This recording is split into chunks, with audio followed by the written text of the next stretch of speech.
Hello friends, జై సుమేధ కిచెన్కి స్వాగతం. ఈరోజు నేను గుమ్మడికాయ పాయసం ఏ విధంగా ప్రిపేర్ చేయాలో చెప్తున్నాను.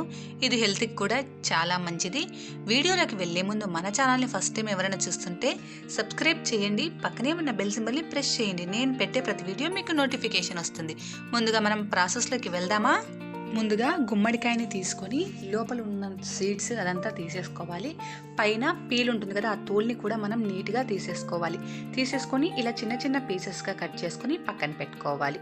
ఇప్పుడు స్టవ్ పైన ఒక ప్యాన్ని పెట్టుకొని ఇందులో చిన్న చిన్న పీసెస్గా కట్ చేసుకున్న గుమ్మడికాయ ముక్కల్ని ఇందులోకి యాడ్ చేసుకొని ఇందులోకి వాటర్ని కూడా యాడ్ చేసుకోవాలి. వాటర్ని మరీ ఎక్కువగా యాడ్ చేసేయకూడదు. మీరు స్మాల్ గ్లాస్ ఉంటుంది కదా, ఆ గ్లాస్తో 2 గ్లాసెస్ యాడ్ చేసుకుంటే సరిపోతుంది. వాటర్ని మరీ ఎక్కువగా కూడా యాడ్ చేసుకోకూడదు. నేను ఇక్కడ 2 గ్లాసెస్ యాడ్ చేసుకొని దీనిపైన క్యాప్ ఉంచేసుకొని గుమ్మడికాయ బాగా మెత్తగా ఉడికేంత వరకు కుక్ చేసుకోవాలి. ఒక 10 to 15 మినిట్స్ తర్వాత క్యాప్ ఓపెన్ చేసి ఒకసారి గుమ్మడికాయ కుక్ అయిందో లేదో ఒకసారి చెక్ చేసుకుందాం. చూడండి, గుమ్మడికాయ బాగా మెత్తగా ఉడికిపోయింది కదా.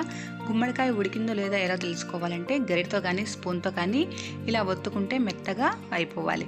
ఇలా అయితే గుమ్మడికాయ కుక్ అయిపోయినట్లే. ఇప్పుడు గుమ్మడికాయ మొత్తాన్ని ఇలా స్పూన్తో కానీ గరిటతో కానీ ఈ విధంగా మెత్తగా మ్యాష్ చేసుకోవాలి. ఇలా చేసుకుంటే కన్సిస్టెన్సీ ఈ విధంగా రావాలి. ఇలా గుమ్మడికాయ మొత్తాన్ని మనం గుజ్జులాగా ప్రిపేర్ చేసుకోవాలి. ఇది పర్ఫెక్ట్ కన్సిస్టెన్సీ. ఈ కన్సిస్టెన్సీ వచ్చిన తర్వాత ఇందులోకి రుచికి సరిపడినంత షుగర్ని యాడ్ చేసుకోవాలి. నాకు ఇక్కడ 3 కప్పుల గుమ్మడికాయ ముక్కలకి 1.5 కప్పు వరకు నేను షుగర్ యాడ్ చేసుకున్నాను. మీరు తక్కువ తినే వాళ్ళు ఇంకాస్త తక్కువగా, ఎక్కువ తినే వాళ్ళు ఇంకాస్త ఎక్కువగా యాడ్ చేసుకొని ఇదంతా కలిసేలాగా బాగా మిక్స్ చేసుకుంటే చూడండి, షుగర్ అంతా బాగా మెల్ట్ అయిపోయింది కదా. ఇప్పుడు ఇందులోకి 2 కప్పుల వరకు పాలని యాడ్ చేసుకోవాలి. నేను ఇక్కడ కాచి చల్లార్చిన పాలని యాడ్ చేసుకున్నాను. మీరు నార్మల్ మిల్క్నైనా యాడ్ చేసుకోవచ్చు.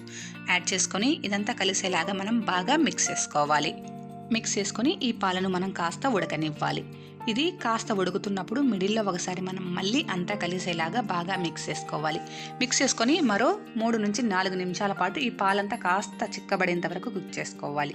చూడండి, ఇలా పాలంతా బాగా మిక్స్ అయిపోయి కాస్త కుక్ అయిన తర్వాత ఇందులోకి 1 టేబుల్ స్పూన్ వరకు ఇలాచీ పౌడర్ని కూడా యాడ్ చేసుకొని ఇదంతా కలిసేలాగా ఒకసారి మనం బాగా మిక్స్ చేసుకున్న తర్వాత మనం ముందుగా నెయ్యిలో వేయించి పెట్టుకున్న కాజు, బాదం, ద్రాక్షను ఇందులోకి యాడ్ చేసుకొని ఇదంతా కలిసేలాగా మళ్ళీ ఒకసారి మనం బాగా మిక్స్ చేసుకొని మనం స్టవ్ అనేది ఆఫ్ చేసుకొని బౌల్లోకి ట్రాన్స్ఫర్ చేసుకొని కాజు గోడంబితో సర్వ్ చేసుకుంటే ఎంతో టేస్టీగా ఉండే గుమ్మడికాయ పాయసం రెడీ.